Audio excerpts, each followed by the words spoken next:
Salutations, my friends. I am TheMightyMander, and it is a nice warm Tuesday evening in Rhode Island here right now. Seriously, it was warmer today than I think it has ever been while I've been at school, at least, except for like the summer and shit. That was just a stupid thing to say. We're gonna start. Salutations, my friends. I am TheMightyMander, and today we're gonna talk about a game. But first, I wanted to give you guys a little fucking fuck. Salutations, my friends. I am TheMightyMander, and it's Tuesday. I'm currently doing my laundry. As you can see, my bed is completely stripped because I needed to wash my sheets. Gotta have some nice clean sheets to sleep in at night, man. That's feels nice. That's what you gotta do. So anyways, for today's video, I actually had a scripted video all set out. I didn't have it recorded or anything like that, but I had it written. I had the script written. I was gonna talk about Firewatch, and we're still gonna do that, but rather than having it scripted, I'm just gonna sort of paraphrase what I had written in the script, and I'm just gonna talk to the camera again, like I did in my 2016 game preview, because I sort of like the format better. I feel like if I was just reciting, like a scripted thing, it would just be, maybe taking myself too seriously or something. I don't know, whatever. I sort of got cold feet about the script, just like I did with the script that I wrote last year, and it was sort of that feeling that spiraled into that 5-month gap in between my third and fourth videos. So, we don't want to do that again. I don't want to do that. This sort of goes along with my 2016 game preview, as in it's more of a casual as fuck video, rather than a bunch of scripted nonsense. We're just gonna keep the video today nice and chillaxed and stress-free. Speaking of stress, everybody gets stressed out once in a while. We all need a little bit of escapism. We all need to escape the daily grind of life every once in a while, whether that be with a game, with a movie, with a book, anything like that. And that's exactly what the game that we're going to talk about today seeks to offer the player. And that game is Firewatch. Now, the first I saw of Firewatch was last year. It was at E3. I think it was at Sony's press conference. I mean, it would make sense because this is a PS4 and PC exclusive. But that was what really got me interested. It just sort of faded away after that. I didn't really see much more of it until I was actually, oddly enough, making my 2016 game preview. And then it was leading up to release, and I was seeing more and more about it. And now it's finally out. It's been out for a few weeks, actually. So what do I think of the game? Well, I'm getting a little bit ahead of myself. So first, what I'm going to do is I'm just going to give you guys a little bit of background on the game itself. Now, Firewatch is a game, it's sort of a first-person storytelling adventure game where you play as a middle-aged man named Henry, seeking to get away from the troubles of his life for a little while by accepting a job in the Wyoming wilderness as a fire watcher. Now, I won't get into why he seeks to escape from the troubles of his life, because, that sort of dips into spoiler territory. It really, the effectiveness of the storytelling would be compromised if I were to just tell you guys, but suffice it to say, it's on up levels of making you feel things within the first 10 minutes. It's pretty heavy. It starts off, starts off with a kicker. I mean, that's pretty much all the background you need. The rest of the game just sort of unravels from there. And, so let's talk about what's good and what's bad about the game. Right off the bat, I just have to say that the visuals in this game are fucking fantastic. It is one of the best looking games that I think I've ever seen. It has such a distinctive artistic style to it.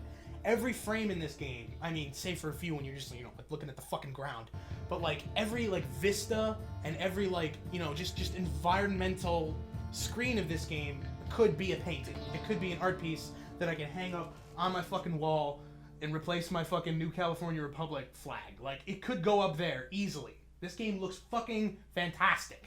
It's unbelievable. One of the best looking games I've ever seen, by far. It's a very, very immersive experience, and I mean, if that's your sort of thing, then I think you'll really, really like this game. The whole point of the game is you escape and you go to you go to become a fire watcher in the Wyoming, National Park or whatever the fuck it's called, but then some weird shit starts happening, just little things at the beginning of the game, and then it starts to escalate towards the end of the summer, and then it just sort of, but we'll get to that, as I said, we'll get to that in a little bit. There's no doubt in my mind that this is a very, very well-constructed game. It definitely sets out to perform a certain task and get across certain themes, and it does so very, very well, at least for the most part. As I said earlier, the vistas are just incredible. The voice acting from, Rich Summer from Mad Men. I don't watch Mad Men, so I don't know who that is. I'm sure he's fantastic, though. And the voice of Delilah, her name is Sissy Jones, and she's actually been in a bunch of video games. I had no idea who she was, but then I looked her up on IMDb, and she's been in The Walking Dead, Telltale games, and just a bunch of stuff. She's definitely a character actor, just one of those voices that you take for granted. And she was fantastic.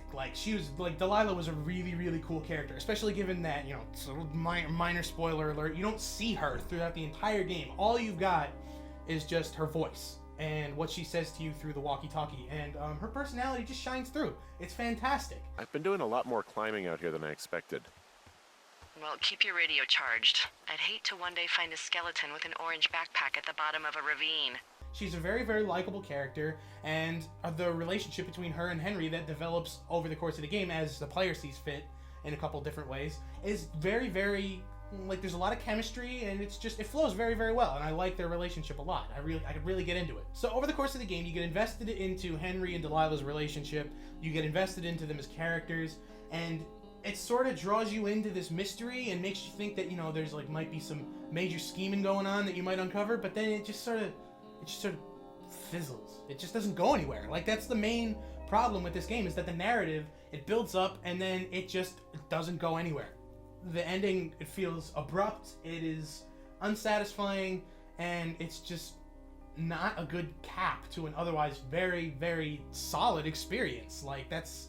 That's my one major gripe with the game. Basically, I have a little bit of a theory about the ending, and that is that the developers or the storytellers or whoever the fuck was responsible for this particular section of the game wanted to convey a certain type of message. And that is if you are left to your own devices and some freaky shits happen to you, in isolation like Henry is in the game, like Henry and Delilah are, you will escalate those circumstances in your mind, as Henry and Delilah do. They think there's a lot more going on than actually is, and as a result of that, there's not a lot of payoff. It just sort of ends. They figure out what's going on, they figure out what's responsible for the fucking shit going down in the woods, and that's it. There's really, there's not a lot of consequence. You just end the game, Henry continues his life, Delilah continues her life, and that's about it. It's just a little slice of life for these two characters in the mid-'80s, I think. Like I said, I think the ending does fit in. It's not out of place. Let me put it that way. The ending is not out of place in the grander scheme of the game, because it does fit in to the themes of isolation and anxiety and hyping up your circumstances to be more severe than they really are. And I think that might actually be, now that I think about it, it's a positive message. It's things are not as bad as they seem. And, your current circumstances aren't usually permanent. It's not forever. Your life is not where you are right now. Things will change, for the better or for the worse. Unfortunately, that's how it goes. Things will change.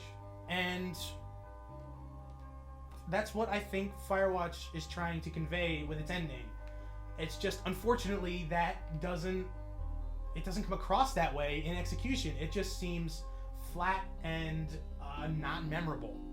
So, unfortunately, that's the way it is. I actually think, if that's the way that the ending was framed, then it is very clever, and I like it as a storytelling tactic. It's very, very clever. But it just doesn't come across that way in the grand scheme of things in a video game to the player in the moment. Sorry, Campo Santo. That's just, you guys, it's a good idea, but it's just flawed in execution. Unfortunately, that's just the way things go sometimes. Now, the other major point that I wanted to discuss dealing with this game is the price versus how long the game is. And that's basically the main source of controversy for this game. A lot of people have been, getting pissy, as people tend to do on the internet, about this game's length versus its price. Its price is $20 on PS4 and PC, as far as I know. I got it on PS4 because, I'm a console peasant. Fucking sue me. You know what? Yeah, I get it. This game, the gameplay is very, very limited, which by some can be seen as a weakness, others, not very much. For me, I didn't really mind it all that much. I've played games like this before, and, they're fine. They have a place in the gaming sphere. They do have a place. They are games, and they are effective ways of telling a story, and I really like games as a storytelling medium. I'm a big fan of, escapist experiences when it comes to games. I really, really like to be immersed in a world and a story, and Firewatch does provide that. It does provide that. But I can see for some people why the price is not justified by the length of the game. I played it over the course of a few different sessions. a couple shorter ones, like an hour long, and one longer one that was about 2 hours and maybe 2.5. And oddly enough, I was actually interrupted again by the fire alarm while I was recording. Although I'm just happy it wasn't live this time. If you haven't watched my video on Dead Rising 2 Off the Record, in which we're interrupted by the fire alarm, you should go check that out. It's a pretty fun time. The majority of the controversy sort of stems from just, is this game worth it? And I mean, it just depends. All in all, like, this is basically my verdict on the game. It just depends on who you are as a gamer and who you are as a player. It all just depends on what your playstyle is and what types of games you like. If you like games as a storytelling medium and as a sort of means of artistic expression, then you will like Firewatch. That's basically just the way it is. You'll like it. It is worth the $20 if you enjoy a decent story and if you enjoy a good, immersive, artistic experience. I mean, I know that makes it sound pretentious, but that's basically what it is. Like, it's an art piece, and I am of the camp that believes that games can be art. And Firewatch definitely is. It's art. It's artistic expression by the game's developers. They're storytellers, and they told a story.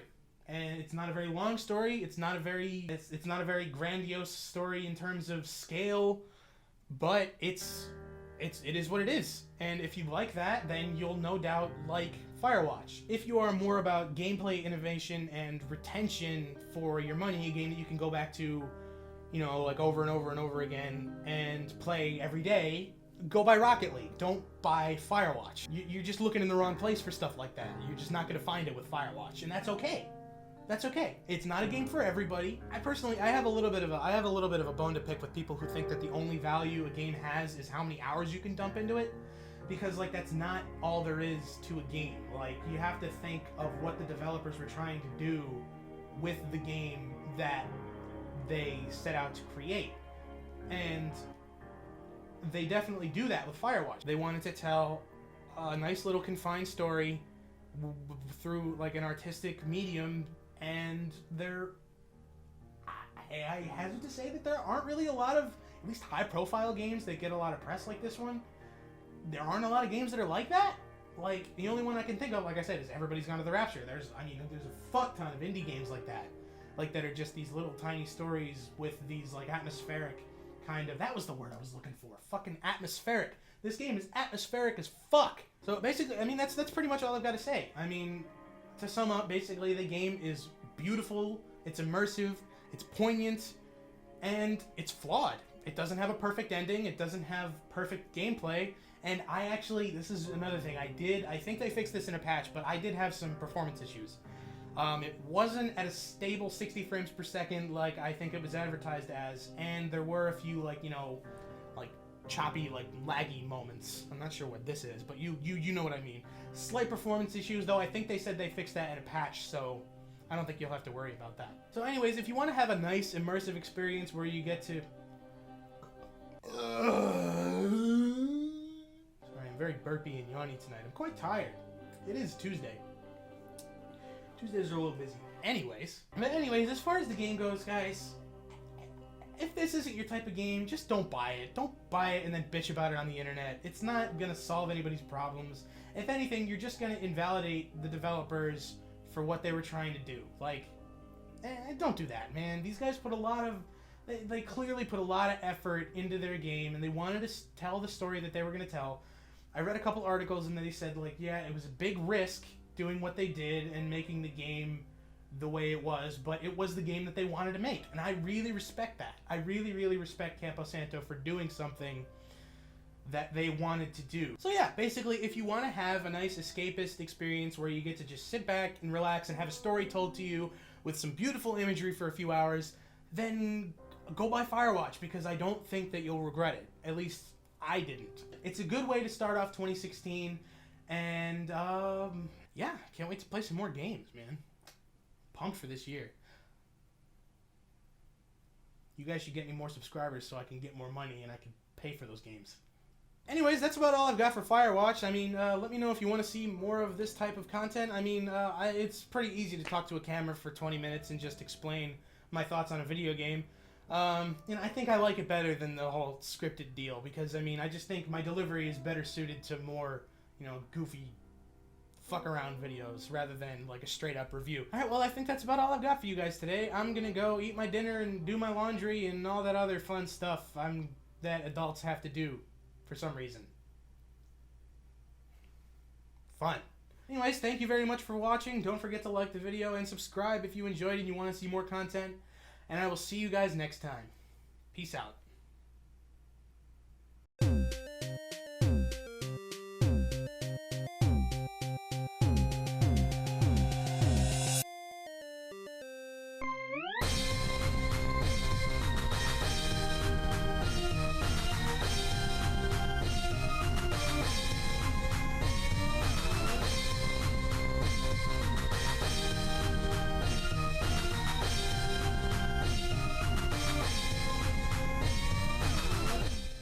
Yeah, that's it. That's all I got. Okay, cool. We're good. We're done. Awesome. Good job, everybody. That's a wrap. Oh, yay me. Yay, everybody. Yay, production team of just me. Look at my room. Look at my room. It's just my room. It's just my room. There's nobody else in here. There's my TV, everything. Yep. That's all I got. Bye, guys.